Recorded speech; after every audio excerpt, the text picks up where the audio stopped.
Discharge करते हुए cell की जरूरत नहीं पड़ेगी, कैपेसिटर ऑलरेडी चार्ज होगा। अब ये हो गया जी आपका कैपेसिटर जो कि फुली चार्ज होगा, और इसके साथ हम लगा देंगे रेजिस्टर को, और जितने सवाल एग्जामिनर आपसे पूछ सकते हैं वो सारे हम वन बाय वन डिस्कस करेंगे। तो उसके बाद हम चलेंगे आगे। ये हो गया जी आपका कैपेसिटर, और इस पे चार्ज हो गया प्लस क्यू, इस पे चार्ज हो गया माइनस क्यू, ये इनिशियल चार्ज हो गया।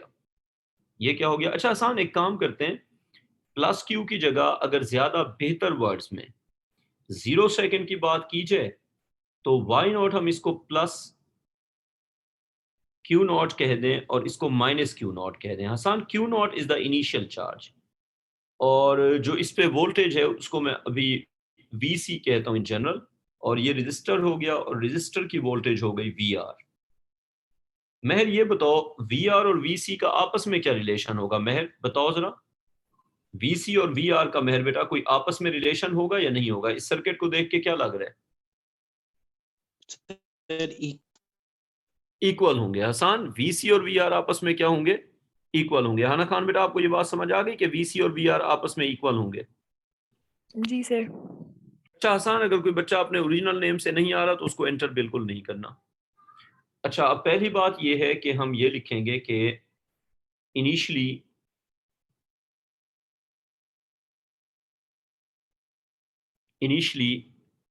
अगर हम शुरू की बात करते हैं, initially the capacitor is fully charged and its electrical energy initially the capacitor is fully charged and its electrical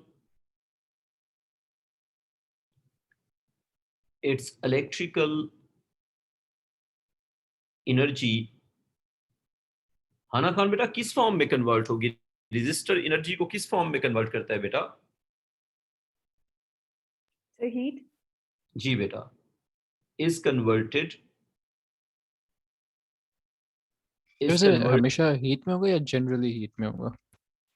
generally heat में होगा, क्योंकि अगर आपकी डिवाइस होगी रेजिस्टर तो फिर तो हीट, अगर डिवाइस कोई और होती है, एलईडी भी तो लगा सकते हैं ना हसान, अगर एलईडी लगाएंगे तो फिर लाइट होगी, लेकिन हसान हमारे सिलेबस में रेजिस्टर ही होता है। ठीक है, ठीक है सर। हमारे सिलेबस में होगा ही रजिस्टर। जब हमारे सिलेबस में रजिस्टर है तो हमें एक्सेप्शन डिस्कस करने की जरूरत ही नहीं है। तो initially the capacitor is fully charged, ठीक है, तो and its electrical energy is converted to heat. ये पहली बात हो गई। अच्छा, अब जो अगली बात है उस पे आते हैं। हम लिख सकते हैं कि जो VC है वो इक्वल होगा हसान बेटा VR के, यानी कि जो कैपेसिटर की वोल्टेज है वो रेजिस्टर की वोल्टेज के एग्जैक्टली क्या होगी? इक्वल होगी। आसान, इसकी कोई रीजन बताएंगे क्यों इक्वल होगी? कोई जस्टिफिकेशन? As sir KVL। यूं कहेंगे बेटा, as the capacitor and resistor as the capacitor and resistor are in parallel, क्योंकि कैपेसिटर और रेजिस्टर किस में है? पैरेलल में है। ठीक है मेहर, मैंने जो तुम्हें पुरानी रिकॉर्डिंग्स भेजी ना पिछले साल की, वो पुराने सिलेबस के अकॉर्डिंग ली है कैपेसिटर की। तो ये जो कैपेसिटर का चेंज ऑफ सिलेबस है ना, ये जो एक्सपोनेंशियल वाला पार्ट है, ये ऑब्वियसली उसमें नहीं होगा, तो ये एक्स्ट्रा पार्ट है ये, क्योंकि नए सिलेबस का है ना। जो मैंने तुम्हें रिकॉर्डिंग्स भेजी है वो पिछले साल की हैं। अच्छा, एज अ जी बेटा, तो ये आपने नोट करना है कि ये नई चीजें हैं जो हम अभी पढ़ रहे हैं। As a capacitor and resistor are in parallel, तो ये VC और VR होगा आपस में इक्वल। अब महर मुझे ये बताओ कि ये है फर्ज करें करंट, सर्किट का करंट। महर ये है सर्किट का करंट, तो महर करंट का जो बाई प्रिंसिपल इक्वेशन है वो किसके साथ जाएगा? रेजिस्टर के साथ या कैपेसिटर के साथ? मतलब आई का फॉर्मूला क्या बनेगा? आई विल से VR/R होगा, लेकिन क्योंकि VR और VC इक्वल है तो क्या मैं इसको VC/R कह सकता हूं? और यार मेहर देखो, अगर वोल्टेजेस की डिफरेंट डिफरेंट वैल्यूज हों तो फिर तो हम उनको कहेंगे V1 V2। यहाँ पे तो वैल्यूज इक्वल हैं, अगर वोल्टेज की इक्वल वैल्यूज हों तो फिर हम उनको V1 V2 कहेंगे या सीधा V कह देंगे? हम उनको सीधा V कह देंगे। तो बेटा ये फार्मूला क्या बन जाएगा? Current is equal to V over R। Mehar कोई कंफ्यूजन इसमें? क्लियर है सर। हसान, मैंने VC और VR को दोनों को V क्यों लिख दिया है? Any justification for that? क्या जस्टिफिकेशन है बेटा? सर दोनों सेम है। दोनों सेम है। जब दोनों सेम है तो उसको हमें VC VR कहने की जरूरत नहीं है, इट्स सिंपली V। अब हम अगली बात पे आते हैं। तो अगली बात यह है हादी बिन यूनुस के, अगर हम अगली बात देखेंगे तो हमें अगर ये क्वेश्चन दिया जाए, अगर कहा जाए show that delta V over delta T is equal to negative I over C for the discharge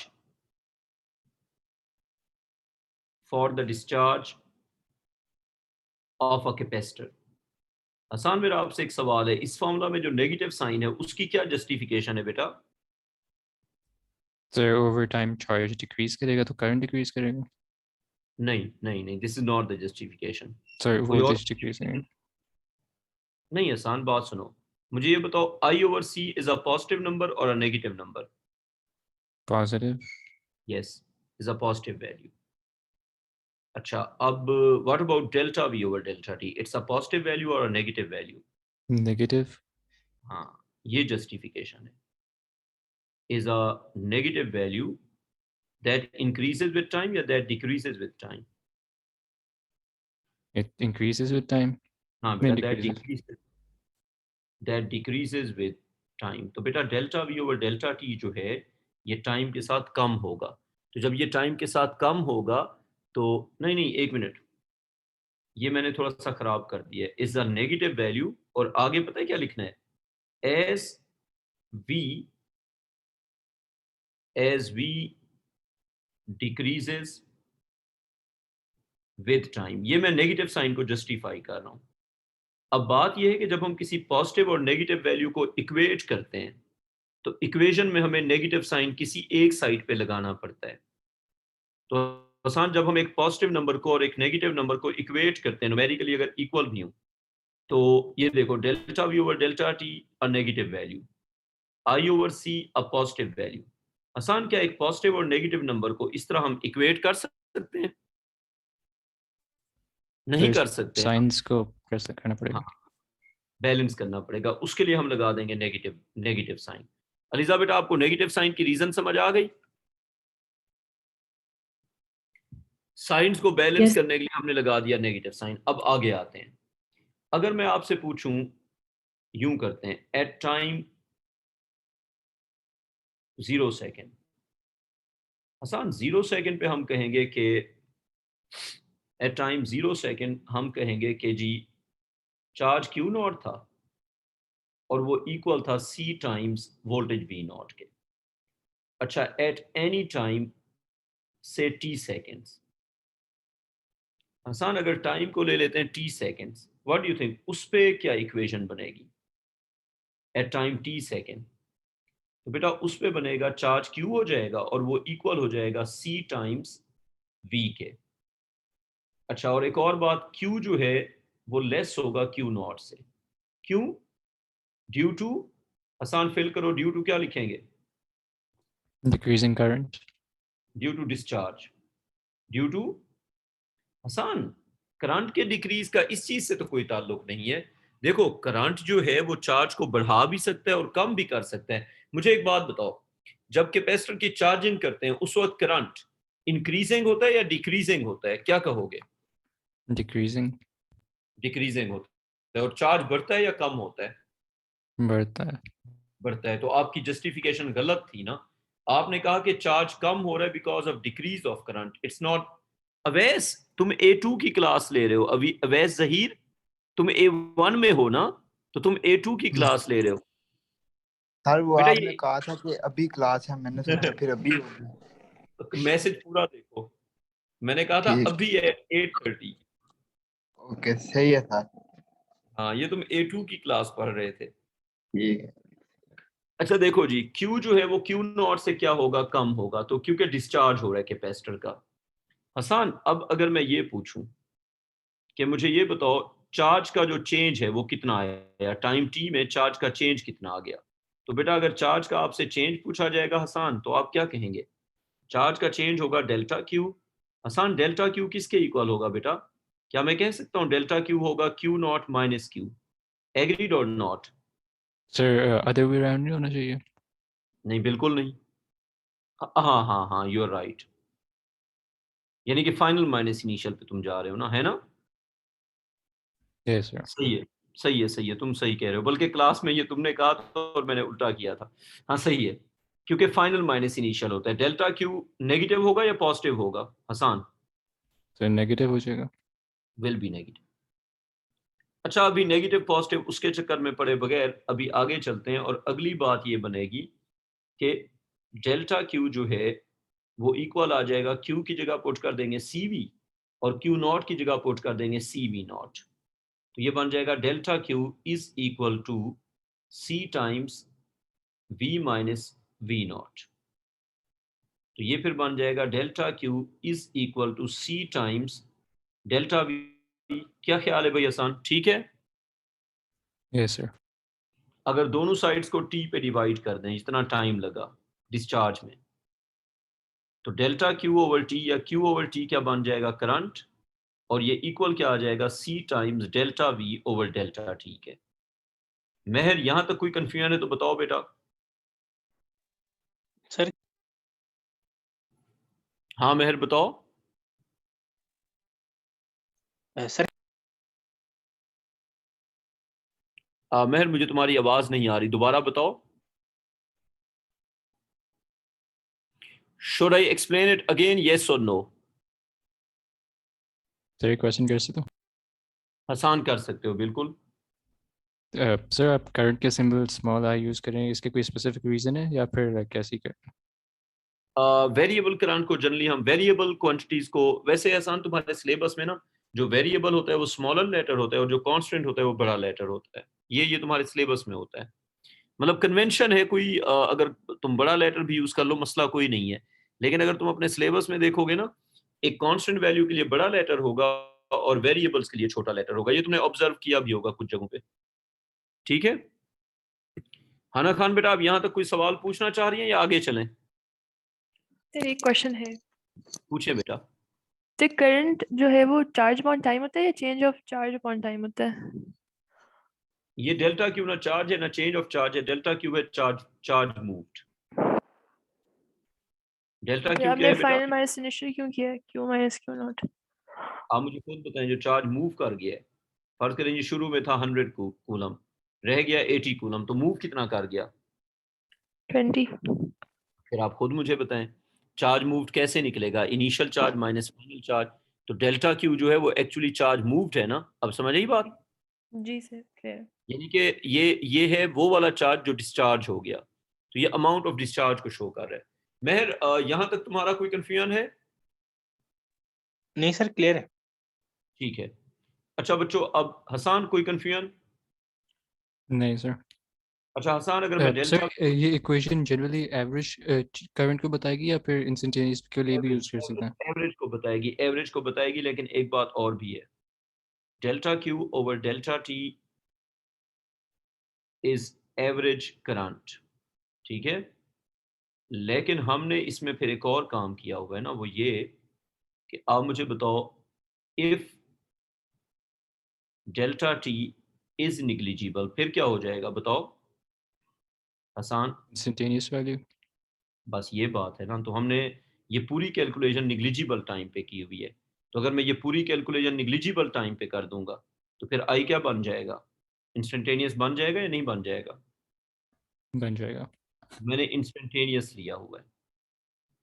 smaller letter जो होता है ना वो इंस्टेंटेनियस होता है, is equal to C times delta V over delta T. यानी कि जो मैंने रेट कैलकुलेट किया है वो किस पे कैलकुलेट किया, निग्लिजिबल टाइम पे, और जो निग्लिजिबल टाइम पे हम कैलकुलेट करते हैं वो इंस्टेंटेनियस होता है, एवरेज नहीं होता। अब जो फाइनल रिलेशन बन गया वो ये है कि delta V over delta T is equal to I over C. लेकिन वही मसला, एक पॉजिटिव और नेगेटिव नंबर को तो इक्वेट नहीं कर सकते ना, ये तो मैग्नीट्यूड्स इक्वेट हो रही हैं। ये है नेगेटिव क्वांटिटी और आई ओवर सी है पॉजिटिव, तो इसलिए फिर हमें एक नेगेटिव साइन पुट करना पड़ेगा। हसन, आपको नेगेटिव साइन की रीजन समझ आ गई? Yes sir. सर लेकिन ठीक फिर है ये सिग्निफाई क्या करेगा, लाइक करंट ऑपोजिट डायरेक्शन में जा रहा है? ना, ये नेगेटिव साइन ये बता रहा है कि delta V over delta T जो है ये नेगेटिव है और आई ओवर सी पॉजिटिव है। इसके अलावा ये कुछ नहीं बता रहा। या आसान जबान में ये बता रहा है कि वोल्टेज कम होती जा रही है। मतलब दो तरह की इक्वेशंस हैं, जब चार्जिंग होती है, और जब डिस्चार्जिंग होती है। दोनों में सेम इक्वेशन है, बस सिर्फ ये फर्क है कि चार्जिंग में होता है delta V over delta T positive I over C, और डिस्चार्जिंग में होता है delta V over delta T is minus I over C. बताओ हसन। तो मतलब इक्वेशन वही है, बस सिर्फ ये है कि जब वोल्ट कम होगा, जब वोल्ट ज्यादा होगा। जब वोल्ट कम होगा तो delta V over delta T negative होगा, जब वोल्ट ज्यादा होगा तो delta V over delta T positive होगा। आसान, क्लियर? Yes sir. ये इसका साइन का डायरेक्शन से यहाँ पे कोई रिलेशन नहीं है, साइन का डायरेक्शन से कोई लेना देना नहीं है। अच्छा, अब अगली बात पे आते हैं। अब हमने तो क्या प्रूव करना है कि delta V over delta T जो है वो इक्वल है। एक क्वेश्चन लिखो, शो दैट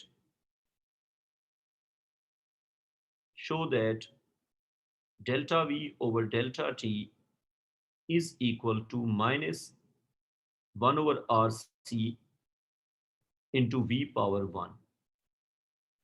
महर हमने ये प्रूव करना है, ठीक है आसान। तो जो फार्मूला हमारे पास आ चुका है उसमें एक स्टेप अभी और होगा। क्या? हमारे पास फार्मूला आ गया कि delta V over delta T जो है ये डिपेंड करता है नेगेटिव आई ओवर सी पे, नेगेटिव साइन डिक्रीज की वजह से, और since current is voltage over resistance. अच्छा, मैं यहाँ पे अलीजा बेटा आप बताएं, मैं यहाँ पे ये क्लियर नहीं कर रहा कि वोल्टेज रेजिस्टर की है या कैपेसिटर की है। तो अलीजा बेटा आप जस्टिफाई कर सकती हैं रीजन कि मैं यहाँ पे क्लियर क्यों नहीं कर रहा कि वोल्टेज कौन सी है? सर क्योंकि इक्वल है। क्योंकि दोनों इक्वल है तो फर्क नहीं पड़ता कि ये कैपेसिटर की है या रेजिस्टर की है। तो अगर मैं ये वी ओवर आर उठा के फार्मूला में पुट कर दूं तो ये बन जाएगा delta V over delta T is equal to negative, और आई की जगह आ जाएगा वी ओवर आर और डिवाइड हो जाएगा सी के साथ। तो फाइनली ये बन जाएगा delta V over delta T will be equal to negative V over R C, या फिर ये बन जाएगा delta V over delta T is equal to negative 1 over R C into V. आसान, कोई कंफ्यूजन? सर ये since I is equal to V upon R ये लिखना मैंडेटरी होता है या फिर हम सीधे कैलकुलेशन करके दे सकते हैं? जहरी सी बात है, ये मैंडेटरी है ना, ये करना पड़ेगा। ठीक है, डेरिवेशन समझ आ गई आसान तुम्हें? Yes sir. ठीक है। अच्छा आसान, अब अगला सवाल। अगला सवाल अलीजा बेटा आप आंसर करेंगी। क्वेश्चन है जी, why is the discharge of capacitor called exponential decay? Aliza बेटा you have to tell. Question पहले लिख लें, लिखें why is the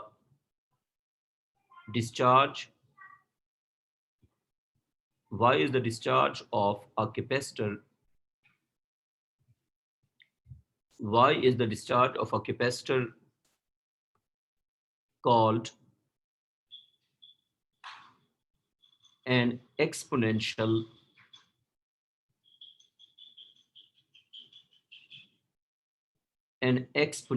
decay? Aliza बेटा ये बताएं जरा, कैपेसिटर के डिस्चार्ज को एक्सपोनेंशियल डिके क्यों कहते हैं बेटा?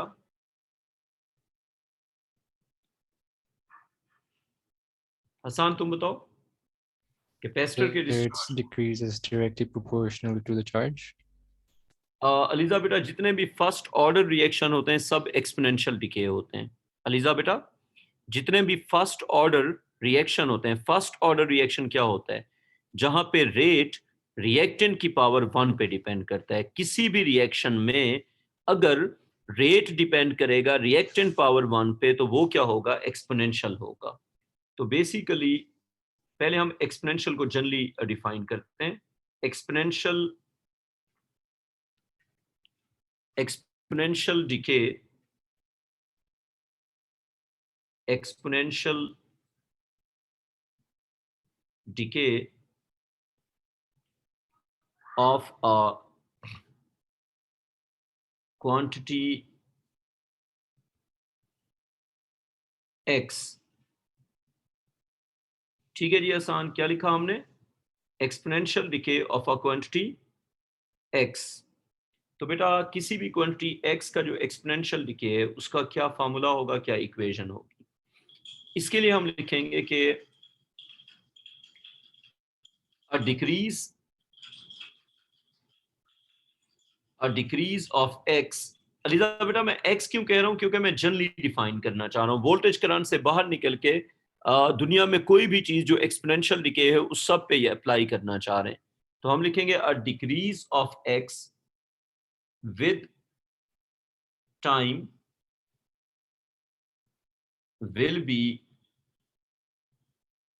will be an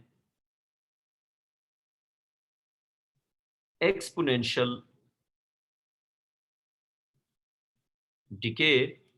A decrease of x with time will be an exponential decay if rate of decrease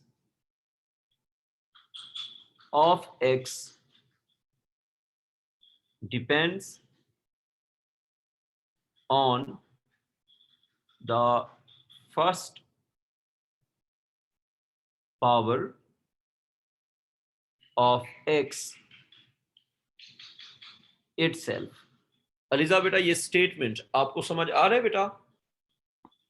Yes, sir. Dawood तुम्हें ये स्टेटमेंट समझ आ गया? जी सर। आसान जबान में बता सकते हो मैं कहना क्या चाह रहा हूं?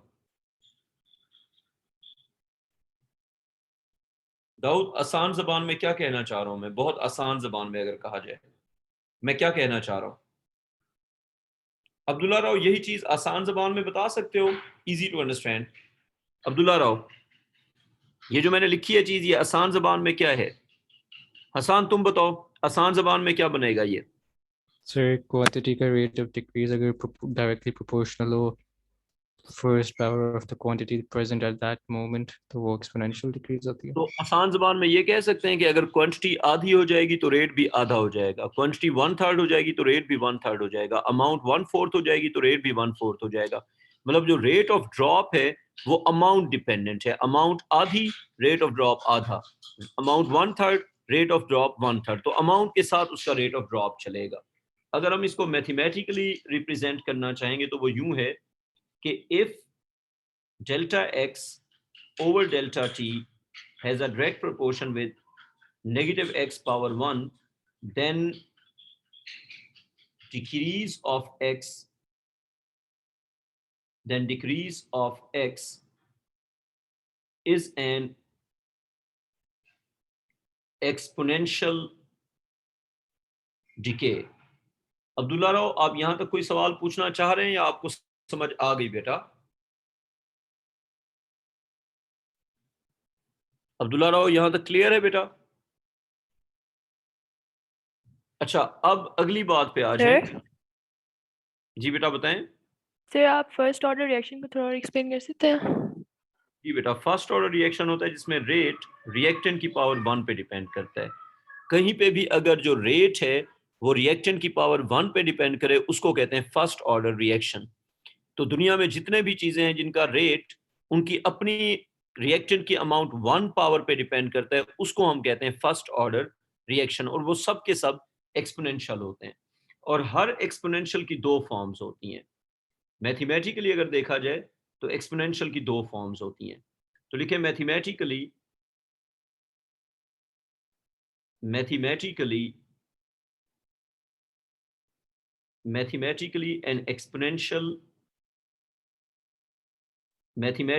an exponential can be written in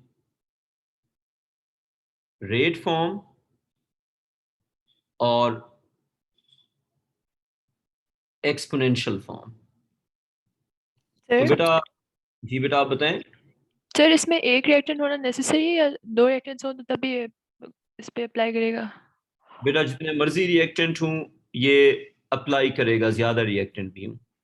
ठीक। हमने रिलेट लेकिन एक से करना है। हमारे केस में तो एक ही है ना, हमारे केस में तो दो नहीं है। फिजिक्स में एक ही रहता है। केमिस्ट्री का अभी मैं डिस्कस ही नहीं करूंगा क्योंकि मेरा काम केमिस्ट्री नहीं है। तो फिजिक्स में एक रहता है, ठीक है। केमिस्ट्री का फिर आप केमिस्ट्री में पढ़ेंगे। फिजिक्स में एक ही होता है हमेशा। अच्छा, अब एक तरफ आप लिखें रेट फॉर्म ऑफ एक्सपोनेंशियल, एक तरफ आपने क्या लिखना है, रेट फॉर्म ऑफ एक्सपोनेंशियल। और बेटा दूसरी तरफ आपने लिखना है एक्सपोनेंशियल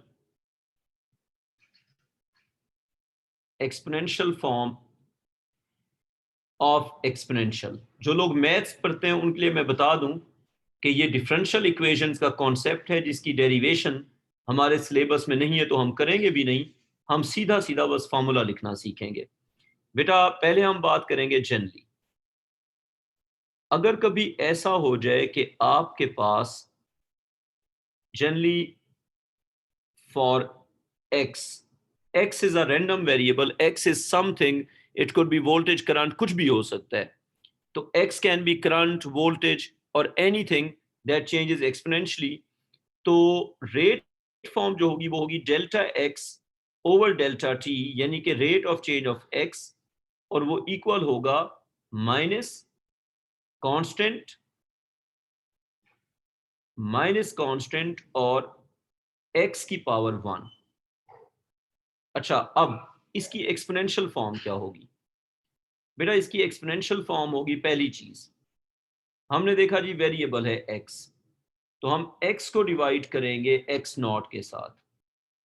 अच्छा, अब x क्या होगा और x नॉट क्या होगा? x होगा वैल्यू आफ्टर टाइम t। आना खान बेटा x क्या होगा? Value after time t। और x नॉट होगा वैल्यू, ये होगा वैल्यू एट 0 सेकेंड। x होगा वैल्यू आफ्टर टाइम t और x नॉट होगा वैल्यू एट 0 सेकेंड। अब अगली बात पे आते हैं। अगली बात ये है कि it will be e power, बेटा इधर से आ जाएगा कांस्टेंट, माइनस कांस्टेंट और साथ मल्टीप्लाई होगा ये जो नीचे वाली चीज है डेल्टा टी। महर कोई कंफ्यूजन इसमें? महर आपको समझ रही है बेटा? अच्छा बात सुनो, अगर हम इसको कैपेसिटर के डिस्चार्ज पे अप्लाई करते हैं, वैसे ये बहुत जगह पे अप्लाई हो सकता है, लेकिन अभी के लिए अगर हम इसको अप्लाई करते हैं कैपेसिटर के डिस्चार्ज पे, for discharge of a capacitor, for discharge of a capacitor, the equation that we have achieved, क्या इक्वेशन थी बेटा जी? Delta V over delta t is equal to -1 over RC times V power 1। अच्छा, अब ELISA बेटा मैं आपसे वही सवाल दोबारा पूछता हूं, मुझे बताएं कैपेसिटर के डिस्चार्ज को एक्सपोनेंशियल क्यों कहते हैं बेटा? What is the reason to say that कि कैपेसिटर का डिस्चार्ज जो है वो एक्सपोनेंशियल होता है? अलीजा बेटा क्विकली बताना है। सर क्योंकि v की पावर 1 है। क्योंकि जो रेट है वो अपनी उसकी वोल्टेज के ड्रॉप का जो रेट है वो खुद वोल्टेज की पावर 1 पे डिपेंड कर रहा है, इसलिए एक्सपोनेंशियल है। ठीक है बेटा? जी सर। अच्छा, अब आप मुझे ये बताएं कि अगर हम इसकी एक्सपोनेंशियल फॉर्म लिखते हैं बेटा, तो व्हाट डू यू थिंक इसकी एक्सपोनेंशियल फॉर्म क्या बनेगी बेटा? अलीजा बेटा आप बताएं इसकी एक्सपोनेंशियल फॉर्म आपके ख्याल में क्या बनेगी? देखें x की जगह पे आ गया v, तो क्या होगा इधर बेटा? अलीजा बेटा you have to tell. Sir v over v naught V equals over V naught equals e power e power minus negative 1 over RC और मल्टीप्लाई किसके साथ हो जाएगा, डेल्टा टी के साथ। तो ये हमारे पास किसकी इक्वेशन बन गई, कैपेसिटर के डिस्चार्ज की वोल्टेज की। अब जहरी सी बात है, आपको एक्सपोनेंशियल के रूल्स आएंगे तो आप इस क्वेश्चन को सॉल्व कर सकते हैं, अदरवाइज तो सॉल्व नहीं कर सकते। दाऊद, कॉपी हो गया यहाँ तक? जी सर, हो गया। ठीक है बेटा। अच्छा, अब ये हो गई exponential form of discharge of a capacitor. ठीक है, अब अगली बात पे आते हैं। कैपेसिटर का जो डिस्चार्ज है उसमें वोल्टेज आफ्टर टी सेकेंड और इनिशियल वोल्टेज को अगर हमने रिलेट करना है तो हमारे पास अब जो इक्वेशन बन चुकी है वो बन चुकी है एक्सपोनेंशियल इक्वेशन। तो यानी कि हमने ये समझा कि v over V naught is equal to E power -1 over R C और इनटू क्या हो जाएगा t। और ये इक्वेशन आई कहां से है बेटा, ये इक्वेशन आई है डेल्टा v over delta t is equal to -1 over R C into V. Hasan, मैं थोड़ा सा इस इक्वेशन की डिस्कशन करना चाह रहा हूँ, राइट वाली इक्वेशन की, जो वो रेट वाली इक्वेशन थी। हसान, रजिस्टर के बड़ा होने से रेट पे क्या इफेक्ट होगा, रेट बढ़ेगा या कम होगा? सर कुछ हसान, नहीं होगा ना बेटा, ऐसे उसमें। ऐसे ऐसे तो नहीं। अगर तुम छोटे रजिस्टर को बड़े रजिस्टर से रिप्लेस कर दोगे तो delta V over delta T जो है, यानी कि वोल्ट्स ड्रॉप पर सेकेंड। मेरी बात सुनो, एक टेबल बना लो, इधर लिखो चेंज। ये मैं इस इक्वेशन के हिसाब से टेबल बनवाना चाह रहा हूं। इधर लिखो चेंज और इधर लिखो effect on delta V over delta T. Hasan, तुम्हें पता है जो रेट होता है उसके साइन को इग्नोर करते होते हैं। जब कहते हैं ना रेट इंक्रीज हुआ डिक्रीज हुआ तो उसकी सिर्फ न्यूमेरिकल वैल्यू को लेते हैं। हसान, ये बात पता है या नहीं है? जब हम कहते हैं रेट बढ़ गया या कम हो गया तो उसमें हम साइन की बात नहीं करते, सिर्फ न्यूमेरिकल वैल्यू की बात करते हैं। मैं ये बात कह रहा हूं कि फर्ज करें इस ग्राफ में हसान रेट क्या होता जा रहा है, बताओ? सर इंक्रीज हो रहा है। इंक्रीज हो रहा है, लेकिन अगर वैल्यूज की बात करेंगे तो इट्स 0, -1, -2, -3, ठीक है ना? तो साइन को इग्नोर करके हम इंक्रीज कह रहे हैं। तो इसी तरह हम रेट को डील करते हैं। तो पहली चेंज ये है कि आर यानी कि resistance of the circuit is replaced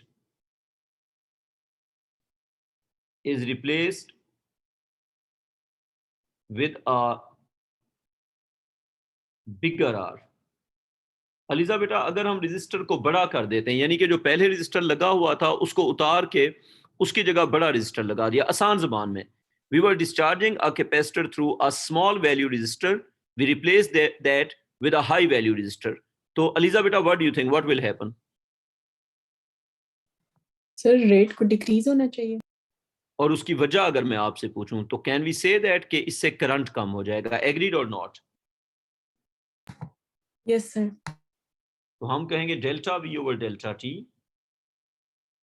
यानी कि रेट ऑफ ड्रॉप सर एक क्वेश्चन। वोल्टेज, बेटा सिर्फ एक सेकेंड, विल डिक्रीज। और इसकी असल रीजन क्या है?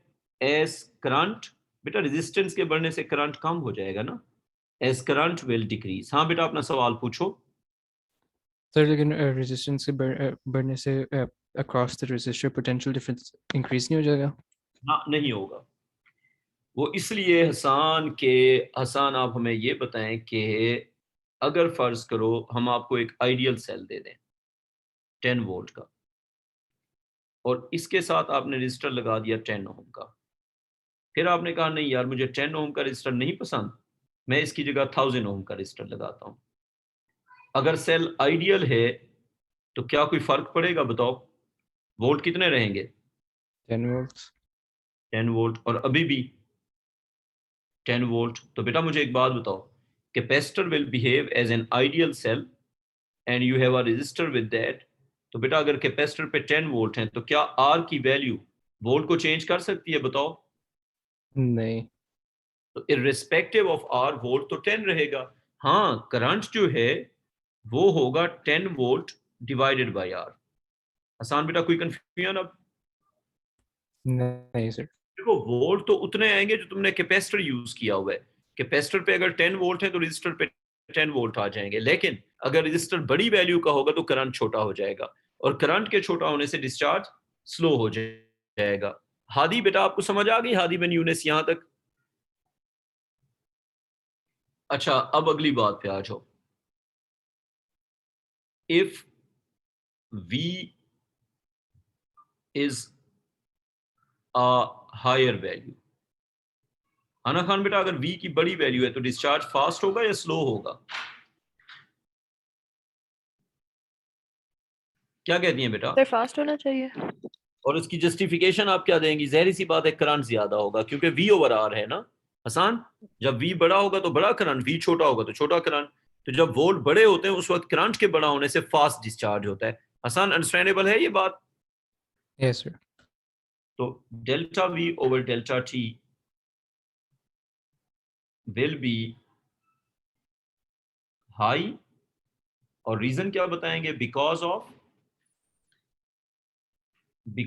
ऑफ हायर करंट, क्योंकि बड़ा करंट होगा ना बड़ी वोल्टेज पे।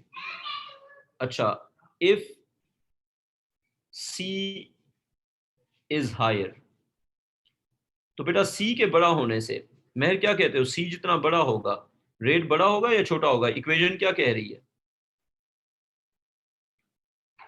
महर, बताओ जरा। इक्वेशन के अकॉर्डिंग तो कम ही होना चाहिए, लेकिन आई थिंक इस पे डिपेंड नहीं करेगा। करेगा, मैं बताता हूं क्यों। मैंने जो आपको बर्तन वाली एग्जांपल समझाई थी, याद है? मैंने कहा था अगर कैपेसिटर को बर्तन समझो तो वोल्टेज उसका हाइट होगा। बड़ा कैपेसिटर, छोटा कैपेसिटर, ठीक है, दोनों में सेम वोल्टेज फिल कर देते हैं। कैपेसिटेंस का कंपैरिजन, वोल्टेज हाइट होगी या नहीं होगी? क्या समझाया था आसान? मेरा जो मॉडल था कैपेसिटर का उसमें अप्लाइड वोल्टेज क्या थी बेटा? Sir, height of the liquid. बिल्कुल, ये V0 हो गया। अब मैं देखो, अगर हम इक्वल करंट का फ्लो रखते हैं डिस्चार्ज करते हुए, ठीक है, अगर हम करंट का इक्वल फ्लो रखते हैं डिस्चार्ज करते हुए, तो हमें एक जितना होल करना पड़ेगा बॉटम पे। हम इसको डिस्चार्ज कर रहे हैं, अब ये भी डिस्चार्ज हो रहा है और ये भी उसी तरह से डिस्चार्ज हो रहा है, ठीक है भाई। मैं अब मुझे बताओ, अगर इसका लेवल पहुंच गया 1 मिली सेकेंड में, यहां पे टाइम हुआ 1 मिली सेकेंड और इसका लेवल यहां पे पहुंच गया, ये V हो गया, तो बेटा ये तो बड़ा कंटेनर है, इसको तो खाली करने में टाइम लगेगा, तो उतने टाइम में इसका लेवल यहां तक पहुंचेगा। मेहर सेंस बन रही है? जी सर। बेटा बड़ा कैपेसिटर है, देखें करंट उतना है, ठीक है, जब करंट उतना आपने रखा हुआ है तो जो छोटा कैपेसिटर है वो जल्दी खाली होता जाएगा, उसमें चार्ज कम है ना, उसमें कम चार्ज से आपने ज्यादा वोल्टेज फिल की हुई है। आई थिंक ये मॉडल इसको एक्सप्लेन कर पा रहा है। हना खान बेटा बात समझ आ गई कि बड़ा कैपेसिटर जो है वो टाइम लेके डिस्चार्ज होगा? समझ आती है बेटा बात आपको? जी सर आ रही है। तो वोल्टेज के ड्रॉप का जो रेट होगा, वो जितना बड़ा कैपेसिटर होगा उतना रेट स्लो हो जाएगा। यानी कि इस पे जो delta V over delta T है, वोल्ट ड्रॉप्स पर सेकेंड, वो होगा इसके लिए लो होगा, और बेटा इसमें तो एकदम से रेट ड्रॉप होगा ना, delta V over delta T इसका होगा विल बी हाई, उसका लो होगा इसका हाई होगा। अच्छा अब इस पे आते हैं, तो बेटा हमने ये सीखा कि अगर C हायर होगा तो फिर डेल्टा V, मेहर अब सेंस बन रही है, जी सर। विल बी लो। तो बेटा जितना आप बड़ा कैपेसिटर यूज करोगे उतना उसका रेट ऑफ डिस्चार्ज जो है वो स्लो होगा। अच्छा अब इस पे आ जाते हैं, V over V0 is Sir, equal to इसके E। रीजन क्या देंगे? रीजन इसकी यही देंगे कि बड़ा बर्तन खाली करने में टाइम लगता है, इसकी रीजन हम नहीं देंगे, बस यही बताएंगे कि बड़ा कैपेसिटर है तो ज्यादा चार्ज स्टोर करेगा। यानी कि सेम वोल्टेज पे, तुम्हें मैं रीजन बल्कि लिखवा देता हूँ। कैपेसिटर की अगर तुम रीजन लिखना चाह रहे हो तो वो ये है कि उस पे उतने ही वोल्ट पे चार्ज ज्यादा होगा। असल चीज तो चार्ज है ना, तो Q का क्या फॉर्मूला होता है? Q होता है बेटा आपका C इंटू V, ठीक है। तो अगर V को कांस्टेंट कर दिया जाए तो Q और C का क्या रिलेशन है? आसान, डायरेक्ट प्रोपोर्शन। तो बेटा जितना ज्यादा चार्ज होगा उसको खाली करने में उतना टाइम लगेगा ना, तो ज्यादा चार्ज का फ्लो चाहिए टू एम्प्टी दैट, ठीक है।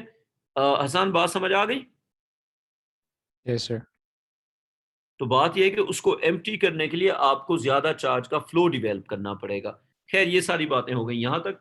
अब अगर हमने इस इक्वेशन को आगे लेके चलना है तो हमें इसके कुछ रूल्स देखने पड़ेंगे। सबसे पहले आप लिखें rules for exponential. Rules for exponential. Exponential के क्या रूल्स हैं? तो आसान एक्सपोनेंशियल के रूल्स में जो हम पहली चीज देखेंगे वो है, हम लिखेंगे if e power y is equal to x। तो बेटा y फिर किसके इक्वल होगा?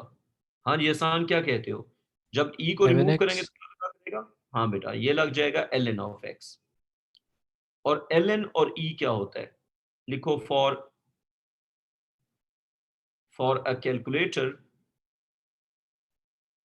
बेटा कैलकुलेटर के ऊपर जब आप देखेंगे ना, अगर आपके पास है कैलकुलेटर तो आप निकाल के देख लें, तो कैलकुलेटर पे एक बटन होगा सेकंड शिफ्ट का, या उसको आप शिफ्ट भी कह सकते हैं, सेकंड शिफ्ट।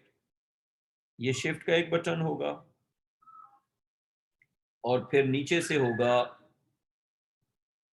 यहाँ पे एक बटन होगा लॉग का और ऊपर एक बटन होगा ई पावर का। तो आप लॉग को प्रेस करेंगे तो लॉग आ जाएगा और शिफ्ट एलएन प्रेस करेंगे तो एलएन आ जाएगा। प्रेस एलएन तो आपके सामने अपेयर होगा एलएन और इस तरह बॉक्स वैल्यू फिल करने के लिए। तो प्रेस शिफ्ट एलएन तो आपके पास आ जाएगा ई पावर। आसान, कोई कंफ्यूजन यहां तक? नहीं सर। अच्छा, तो हाना खान बेटा क्लियर कि अगर आप सीधा प्रेस करेंगे एलएन को तो आपके पास आ जाएगा एलएन और वैल्यू पुट करने के लिए जगह, और शिफ्ट एलएन प्रेस करेंगे तो फिर आपके पास आ जाएगा ई पावर। हाना खान बेटा क्लियर ये बात? Yes sir. अच्छा, अब जितनी भी एक्सपोनेंशियल चीजें होती हैं उनकी एक हाफ लाइफ होती है। अब हर एक्सपोनेंशियल के लिए एक होती है हाफ लाइफ। तो हमारी जो इक्वेशन है उसमें हाफ लाइफ क्या होगी अगर हाफ लाइफ की बात की जाए? तो हमारी इक्वेशन में बेटा हाफ लाइफ होगी, हाफ लाइफ करके उसके बाद आज की क्लास हम खत्म करेंगे क्योंकि यहां तक हमने पढ़ा था और यहीं तक हमने रिवीजन करना था। हाफ लाइफ होगा, बल्कि इसको स्पेसिफिकली हम कहेंगे half life for the discharge, half life for the discharge of a capacitor, half life for the discharge of a capacitor। तो इसको हम डिफाइन करेंगे बेटा कि it is time in which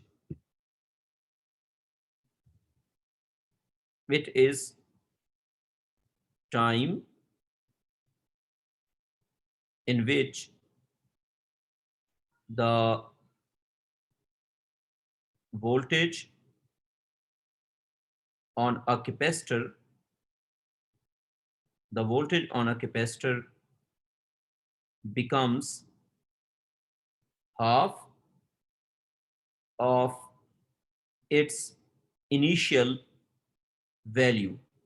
महर ये हाफ लाइफ का कॉन्सेप्ट आपने इससे पहले ना न्यूक्लियर फिजिक्स में पढ़ा हुआ है, क्योंकि जो न्यूक्लियर डिके होता है वो भी एक्सपोनेंशियल होता है। जितने एक्सपोनेंशियल डिकेज होते हैं उन सब में हाफ लाइफ का कॉन्सेप्ट अप्लाई होता है। तो हाफ लाइफ को रिप्रेजेंट किससे करते हैं?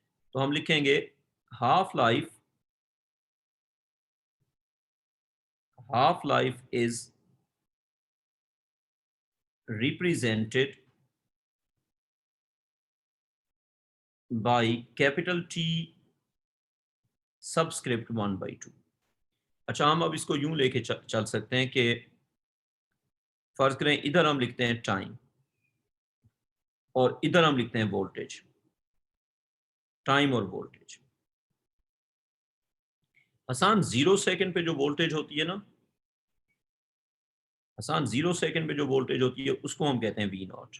ठीक है बेटा आसान 0 सेकंड पे जो वोल्टेज होती है उसको क्या कहते हैं बेटा हम? We not. V0 हाँ, और हाफ लाइफ जो है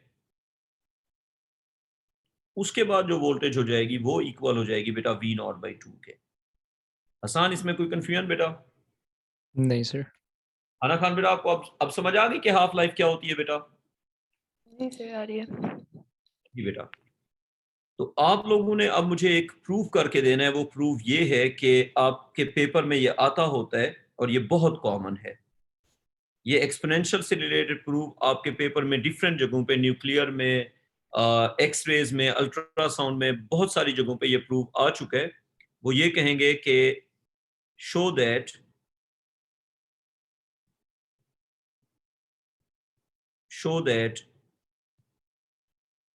half life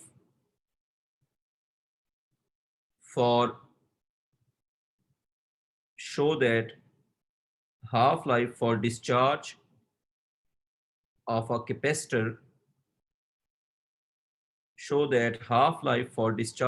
capacitor will be equal to ln2 multiplied by RC। और बेटा ln2 होता है इक्वल 0.693 के। आसान, कोई कंफ्यूजन इसमें? नहीं सर। तो बेटा ये हमने करना है प्रूफ, और ये आज की आखिरी चीज है।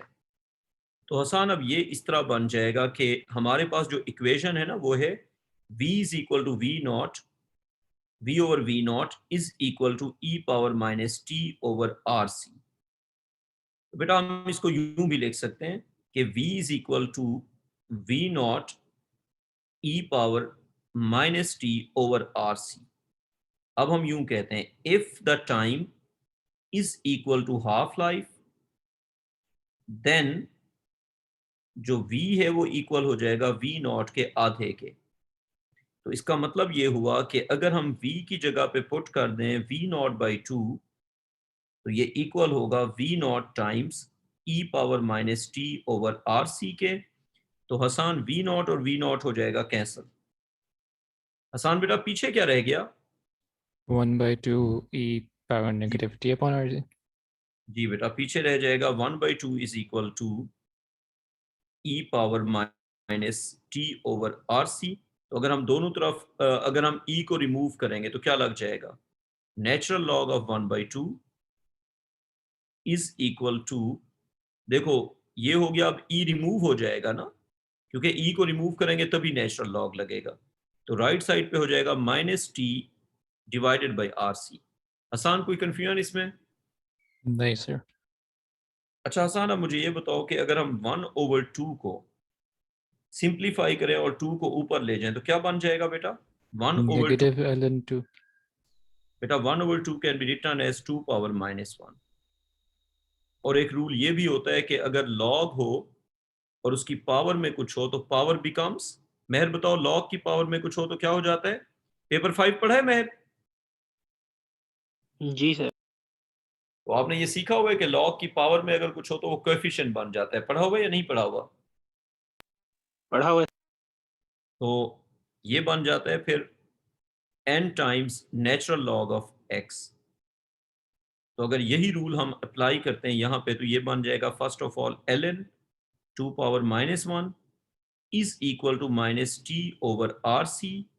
तो ये बन जाएगा minus 1 times ln of 2 is equal to minus T over R C. तो बेटा नेगेटिव और नेगेटिव हो जाएगा कैंसल, ये और ये कैंसल, पीछे रह जाएगा बेटा ln2 is equal to T over R C.